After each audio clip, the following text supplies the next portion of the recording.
he's got an hospital appointment. So he's just a general checkup for him. And Paul the Biscuit's got another meeting or something. So he might be late joining us. So. Yeah, his wife dragged him to Chesterfield for a meeting. It sounds sinister to me. I think I better watch newspapers. He's going to disappear. Morning, Chris. Ooh. Morning, Still Chris. eating his breakfast by the looks of it. Morning. Haircut. Morning, everyone. Morning, Craig.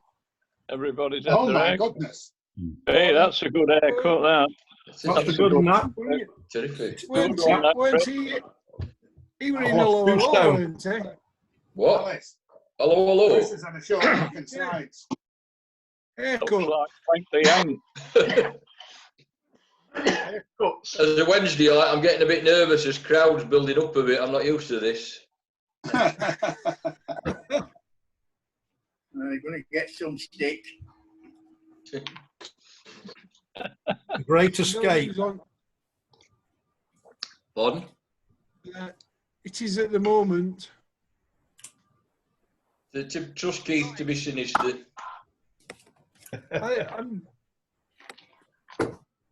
Look, I've been a Blades fan for all this time, and you never count your chickens as a Blades fan. So I think our chickens are equally as counted as yours over the decades, Keith. Yeah.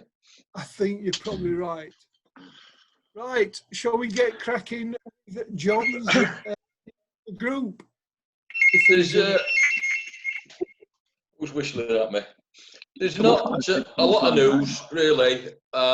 I've chatted with a lot of the lads and everything's going okay, except Colin had a fall in his house. He was making a cup of tea and he went dizzy and he fell. And next thing he knew, he was being molested by a woman. Unfortunately, it was his wife. He's just got a few cuts and bruises. But he managed to get to see a doctor who took his blood pressure and then sent him home. Says, "Yeah, you're all right. Nothing wrong with you." And that was it. So that's the only news. Yeah. Well, at least he got to see a doctor. Yeah. Well, she said she was a doctor.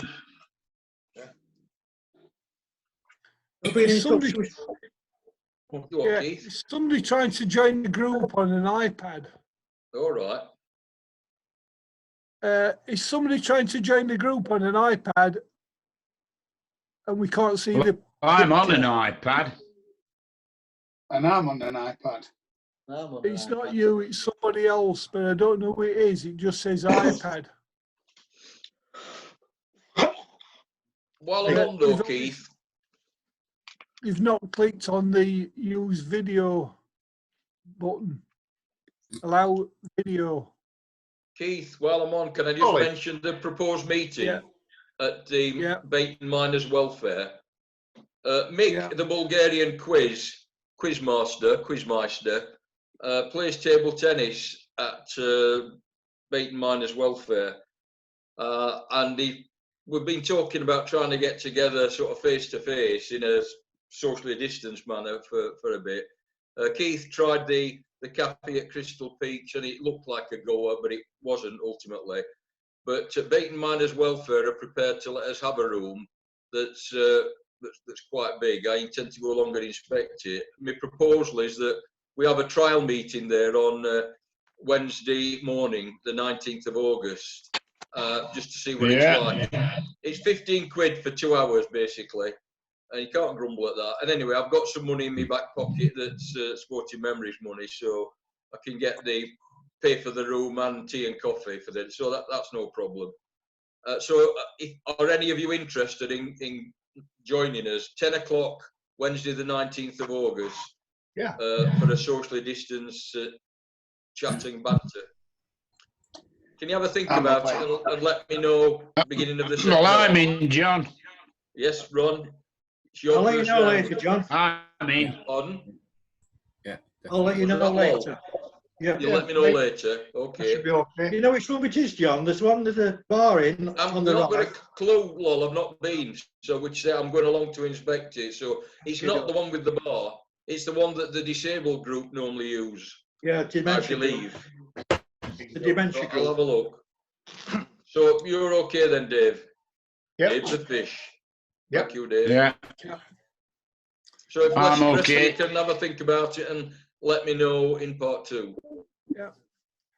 Thank you. Just to explain to the people who aren't in the original group, we still be having the Tuesday Zoom meeting, so we will still be going ahead with that. So this is just as a tryout once to see how it goes down at Bayton.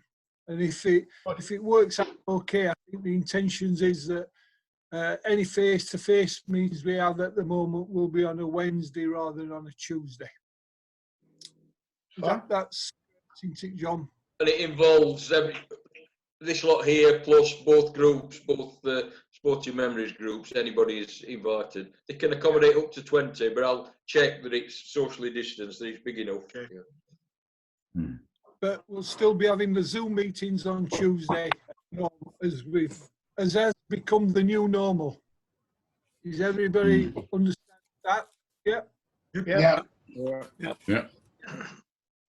I think Steve's frozen up. Yeah, he has a bit. Anyway, back in a bit. So we'll move on swiftly to Lol's News of the Week. Well, you have to News of the week. give me News today. of the I've week. got a bit of Lord's News of the week. a croaky voice today, I'm afraid. And Lol, just before we start, last Friday, even though it was the hottest day of the have the nails done. She tried to ring you and you were engaged. yeah. Eh? 2 I seconds. need to have the nails done. Oh, what's Hang on, coming? let me mute him. Tried to Even though it was the hottest day of the year last Friday, it was -12 at Hillsborough. I don't know how that worked.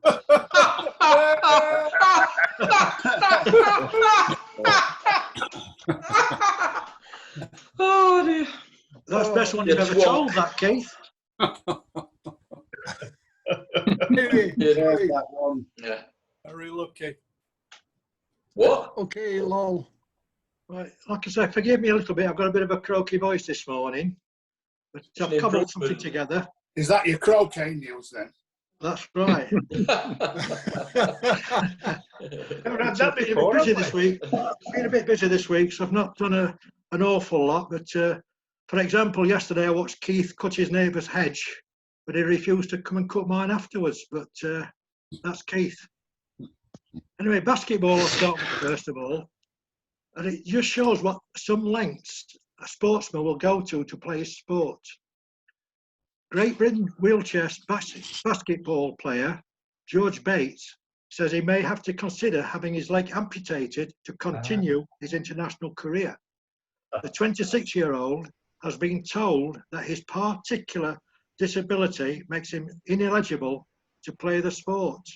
Bates was injured playing football aged 11 and has complex regional pain syndrome, a condition that causes persistent severe pain. I have been Bit like Keith. to be the wrong kind of disabled. So he's played so many disabled international matches, but now he's been told he can't. It's a terrible decision to have to make, though. Shall I have my leg off to continue? Right, boxing. Anybody saying anything? What? Sorry. Horrifying. I heard you say something. Horrifying. I mean, should he even be allowed to do that? Absolutely. I don't know. Discrimination. They'll get him for taking drugs when he's recuperating. Might do. Right, we're up on to boxing.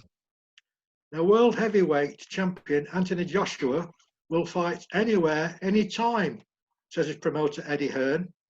Hearn has erected a ring in the grounds of his Essex estate in a bid to resurrect the sport for an event dubbed Fight Camp. Joshua, who has not fought since beating Andy Ruiz Jr. last December, would fight here, no problem, Hearn said. Well, there was a show this weekend, and it was the first show in the back garden of Hearn's family mansion, with top of the bill Ted Cheeseman beating Sam Eggington on points following a breathless super welterweight battle. On the same bill, Sheffield's Dalton Smith knocked out Nathan Bennett with one punch in a light welterweight bout. Anybody watch it? 'Cause I think it was on Sky. Yeah, saw it. Yeah. It was the right punch. It was. And also, Anthony Joshua is going up West Street next week, seeing as he'll fight anybody, anytime, anywhere. You're on form today, Keith. You'll get plenty of practice. Keep them coming, Keith. Paul, Big Paul, can you creep up behind Keith and unplug him, please? That's his wired for sound. Right, nip onto snooker. Now, Ronnie O'Sullivan, he says that allowing spectators in the Crucible Theatre for the World Championship is treating snooker players like lab rats. Qualifier Anthony Hamilton, who suffers from severe asthma, said it is ridiculous and too early for fans, and he subsequently pulled out of the tournament last Thursday. The five-time world champion O'Sullivan added, all players run a risk playing at the snooker. Now, when play got underway on Friday, there were between 200 and 300 spectators at the first session, during which time Prime Minister Boris Johnson announced there were to be no more spectators present after that day. That meant a lucky few were allowed to watch all three sessions on Friday before the rest of the tournament was to play out behind closed doors. Now, an archer on Ronnie O'Sullivan again, he completed his first round demolition of Thailand's Chaya Unnu, I don't know how to pronounce it, 10-1, a world championship record of 108 minutes. It's incredible, isn't it? The number of games they've got in 108 minutes. Brilliant. That's less than 10 minutes a game, isn't it? Yeah. Yeah. Yeah. Yep. So it's he's on form. Sean Murphy had the previous record. And what's that? Sean Murphy was had it previously. Thanks for telling me.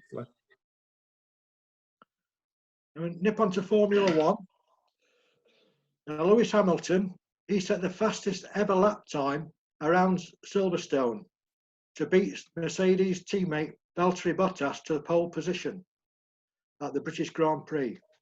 In the race itself, Hamilton had an unusual victory despite suffering a last lap puncture. His left front tyre failed halfway around the last lap, but he managed to keep in front of Red Bull's Max Verstappen. Verstappen, he would have won the race had he not stopped late for fresh tyres to get the point for the fastest lap. Hamilton's teammate Bottas also punctured 2 laps earlier, which dropped him out of the points and 30 behind Hamilton in the title race. Hamilton led from the start en route to his 7th victory on home soil. They were blaming a bit of debris on the track, weren't they, for the punches? Another guy. Did anybody see it? His tyre just exploded. Yeah. They say it was debris because there were a couple of crashes, but the fact was it was a long race, hot weather, and they're wearing those soft tyres, and they thought they all could do a one-stop strategy, and it's made them think again because next week in the 75th anniversary Grand Prix, they're using super soft compounds, which are twice as soft, so they're going to have to change strategy. While I've got your attention, Lowell, the most interesting thing in that Grand Prix was actually in the lead up to it, in my view. There was an interview, I don't know if you saw it, with Martin Brundle interviewing Vettel, because Vettel's leaving Ferrari by mutual consent, in inverted commas. Right. And it really was a fabulous interview. If you ever get a chance to use catch-up on it, do it. There was also an interview with Lewis Hamilton, which I thought was pretty poor by comparison. But did Vettel say what he might do? Who? Vettel? He was on about No. retiring, wasn't he? Yeah, Martin Brundle was trying to talk him into becoming a pundit because, I mean, there's a lot of mutual backslapping, you know, compliments, I think, showing their respect for each other. But he was saying, you know, you could talk a good race and you've raced and all the rest of it. You can actually tell people what's going on because of your experience. He said, no, it's not for me. I like to answer questions. I don't like to sort of commentate. So I don't know what he's going to do. There is talk of him going to other races, but he was non-committal. Yeah. But it was a great interview. If you ever get I'll try and download that one then. Yeah. Right. Excuse me. Cricket. Now Johnny Bairstow, he's equalled Owen Morgan's record for England's fastest ODI half-century. Bairstow reached the landmark in just 21 deliveries during the second.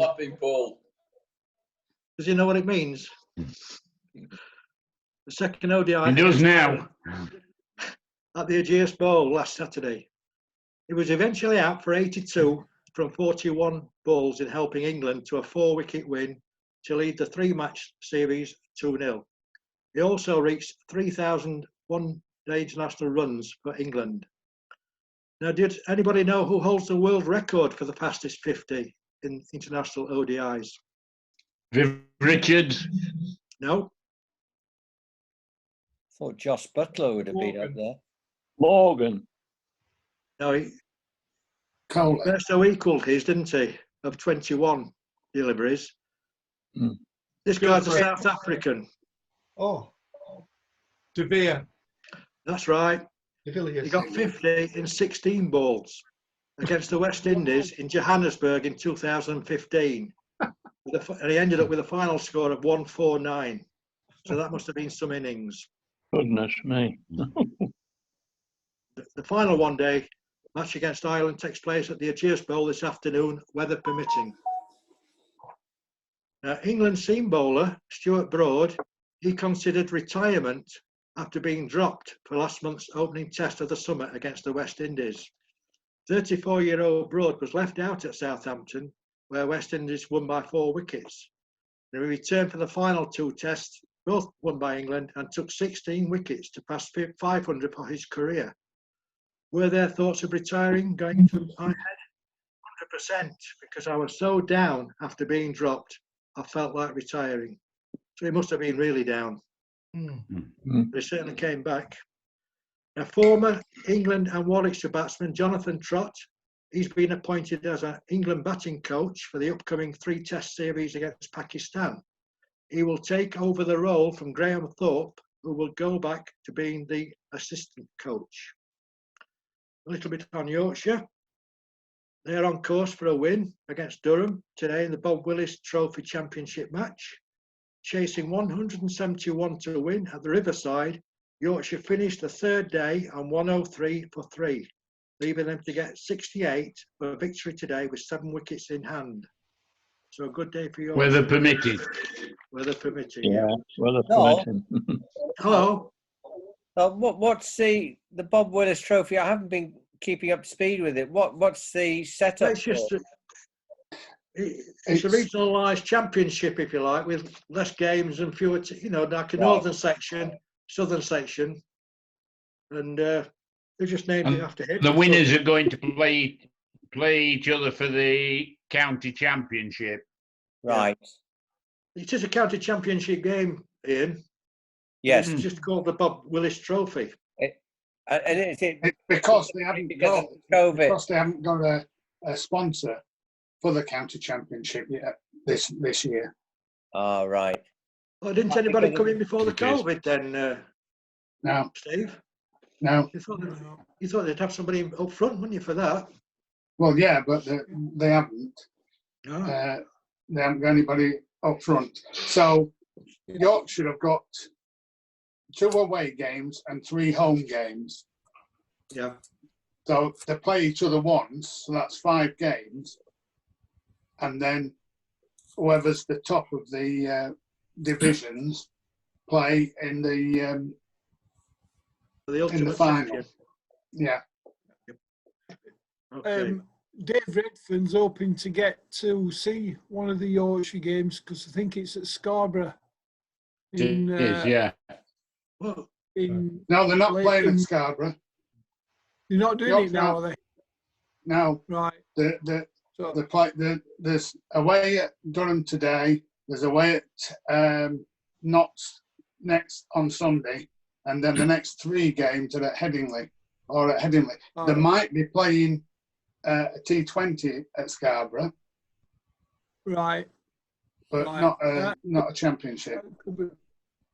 Either that or he's going for fish and chips, probably. You better tell him, just in case he turns up on the wrong day. The other thing is, on the cricket, I don't know if you've noticed, Derbyshire, they've got a chance of chasing down a really big score to win their game. Yeah, they have. They're only playing Notts. That's indeed. Haven't won a game for 2 years. Not Star Man is coming in at number 8. Chris Hope. I can't believe that Samit Patel is coming in at number 8. Yeah, then we're still scoring runs even at number 8. Oh, he scored a lot of runs for him. He scored 80 in the first innings, number 8. Yeah, Colin. Yeah, also Notts have loaned out Slade, who scored 170 odd for Leicestershire. Wow. Well, he did a good job. That was against Lancashire. Good luck to him. Yeah. Right. There's something wrong. Yeah. Okay then. Okay. Yes, Final topic, football. First of all, Newcastle United's Middle East takeover has collapsed, as owner Mike Ashley looks to sell the club. That's a surprise. The £300 million bid came from Amanda Staveley, the Reuben brothers, and Saudi Arabia's Public Investment Fund, and it has made global headlines for weeks. They paid a £70 million non-refundable deposit, so Ashley has made a quick profit with that, and is now in a position to attempt to renegotiate terms to sell the club. So I believe the Reuben brothers are interested in coming back into the equation. I don't know if anybody's heard anything else. Yeah, I've heard that. But there's no chance of the Saudis being allowed to buy it because the Premier League said they can't allow a country to own a football club. And in essence, that's the Saudi government buying it. Yeah. That's forgetting the human rights abuse and the piracy of football matches. I also saw in the news an American chap interested with a £350 million bid, but there's been nothing much said about that. Perhaps he can't prove his money. I know 6 Premier League clubs objected to the deal, one of them being Liverpool. Yep. All right. Ian, I think they were the only ones who had the courage of the convictions. I think there were probably more who objected to it, but didn't say. Yeah. But it was a dodgy deal. Oh, Mike Ashley's dodgy. Mike Ashley, what do you expect? Yeah. I'll not edit that out. I'll leave just slightly differently. I ever told you my story about Mike Ashley? No, go and tell us. A very good friend of mine is friends with Mike Ashley's mum. And about 4 years ago, she was talking to Mike on the telephone about what you're going to get his dad for Christmas. And he made a suggestion and she said, no, sorry, Michael, I can't afford that. Anyway, telephone conversation ended. About 20 minutes later, the phone rang and it was a bank manager. And she said, Mrs. Ashley, do you know somebody just put £1 million in your bank account? I'll end the story there because you can guess where it came from. Yeah. So it can't be all that bad. Yeah, even villains are nice to the mother, aren't they? Yeah. Yes, you are, John. That's very true, Lol. Very true. Wazzook. See you later, John. I'll Is be there down. Have we got any other football news, Lol? Yeah, of course I have. That's a starter, that. Arsenal, they won the FA Cup a record 14th time when they beat Chelsea 2-1 in an entertaining cup final on Saturday. Yeah. After falling behind to a smart finish by Pulisic inside the first 5 minutes, Chelsea fell victim to a brace by Aubameyang. The first, a debatable penalty. The second, a cool left-footed finish. Chelsea, unlucky to have Mateo Kovacic sent off. His second yellow card was very harsh for an innocuous challenge on Granit Xhaka. The first one was as well. Yeah. Mm. Yeah. True. What do you think of that? What do you think of that, Brian? The two decisions on Kovacic, the two yellow cards. Did you see it? I think the first one, you know, it's one of those you could have given or not, so you have to accept the referee's decision. But the thing that annoys me about the second one is I think symptomatic of the professional game today anyway. When you see it in close up, it does make a connection with the player's heel, who then promptly goes down, screaming in agony, holding his shin. And when you look closely at the replay, it was at no point anywhere near his shin. Right? So we'll never know whether that had any influence on the referee, but it's just symptomatic of the game today. And they don't do that off the cuff. They do that because they've practiced it, they've learnt it, and they've been encouraged to do it. And that's why a lot of people, I think, are falling out with professional football. Yeah. I've got an idea that will overcome all this. That's why I think the referee should be allowed to use his judgment to pull out his revolver and seeing anybody expecting put him out of his misery. Yeah. What I shall try and do is in some training videos that you have as referees, when you see referees get assaulted by players, but there's a few videos flying around where the referees actually get their own bike, and they're quite interesting to watch. So I'll see if I can get my hands on these videos, because it is quite funny when someone, a player approaches the referee to complain about a decision, and the next thing you know is he's picking himself up off the floor because the referee's decked him. I think that's I have to add, most of those are from South America. Yeah, I'm going to say. Yeah, but you wonder they didn't get the gun out and shoot him in South America. It has actually happened in South America that somebody's been shot. Yeah. Yeah, Brian, if you get them together and either and send them to me, we can show them on the here. website. I'll try and hunt them down. It's been a few years since I've seen them, but they do exist, and they'll be there somewhere. So I'll try and hunt them down. I did put a couple up on the website and took them down, but if you've got a selection, we can make a little feed for you and show them on the Zoom meeting. Yeah. Interesting.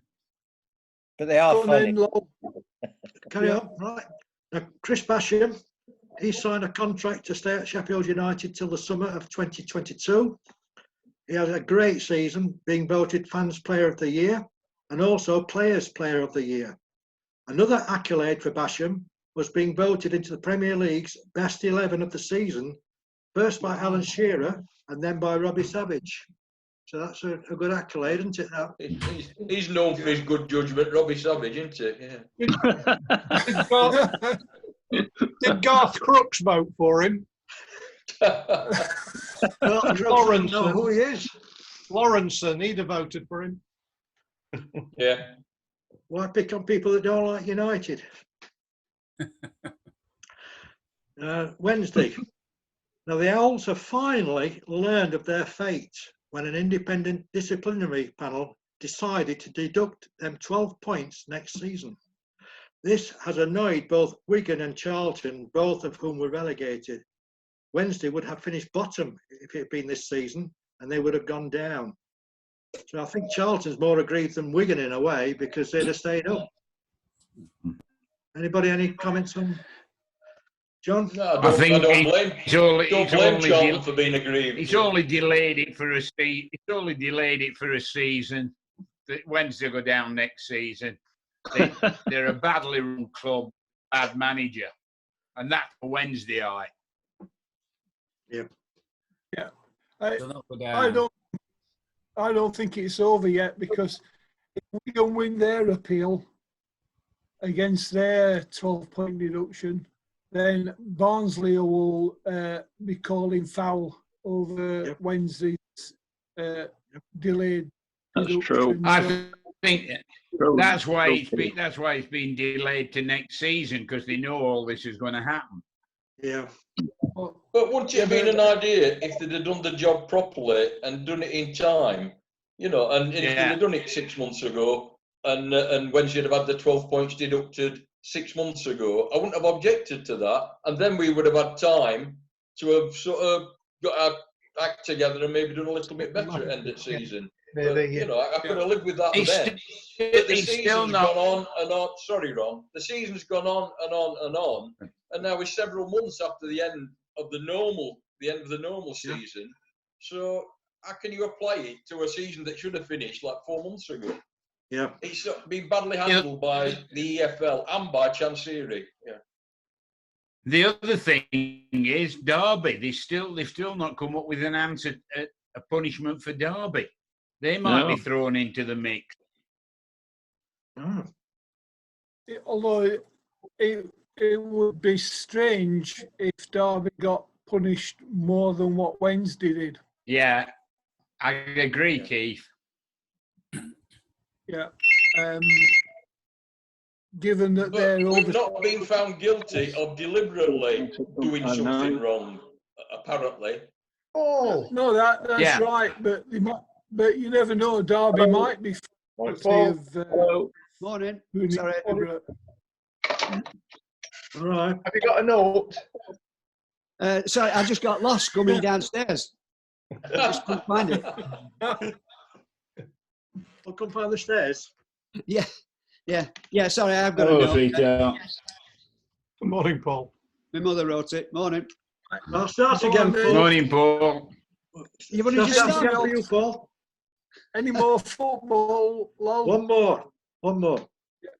Now, finally, Harrogate Town won promotion to the English Football League by beating Notts County 3-1 in the National League promotion final at Wembley.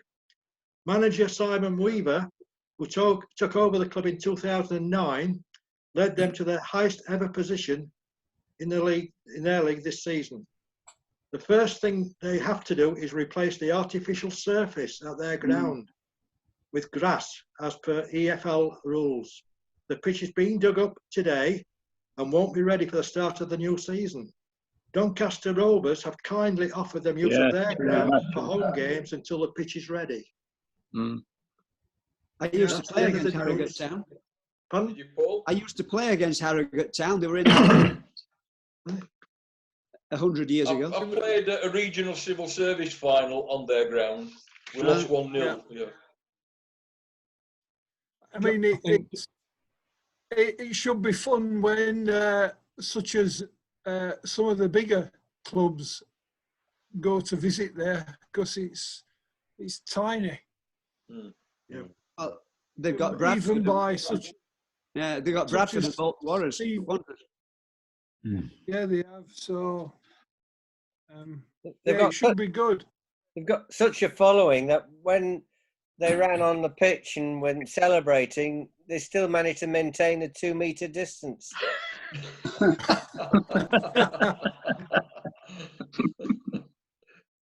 I think it's brilliant. It's one of the best for a long time. Yeah. Makes football. Doesn't the isn't the manager, does his dad own the club or something like that? Yeah, he does. His dad's a millionaire. Yeah. A bit like yourself, Paul. Yeah, that's right. Yeah. Are there any other? That's why he's managed to stay manager for 11 years. Yeah, sorry, say that again. I'm going to say, are there any other artificial surfaces in that league that they've just come out of? I would imagine there are a few. Oh yes, there are in the league that they've come out of. There is, yeah. Yeah. Don't know where they are, but I know that there are some. Time, Keith. Time. Yeah, we are now less than a minute. So, shall we close this one down? And I'll see Mike at 11:15. Was it something I said? It is. Since Paul come, the score gone to pot.